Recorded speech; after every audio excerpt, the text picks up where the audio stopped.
நமக்கு தண்ணீர் பிரச்சனை மாதிரியே காடுகளுக்குலேயும் தண்ணீர் பிரச்சனை. இந்த கோடை காலத்தில் விலங்குகள் எல்லாம் படாத பாடுபடுது. நாம் ஏதோ தண்ணி கேன் வாங்கிக்கையோ லாரி தண்ணி வாங்கியோ பொழைச்சிக்கலாம்.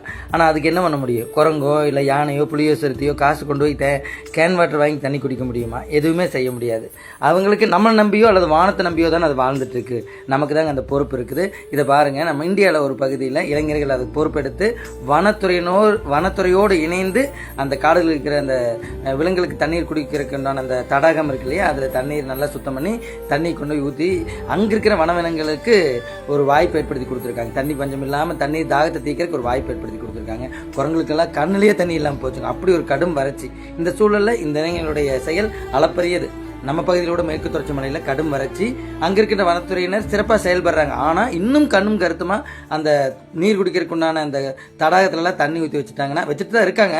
ஆனாலும் கூடுதல் கவனத்தோடு செய்யணும்னு அன்போடு கேட்டுக்கிறோம். நன்றி.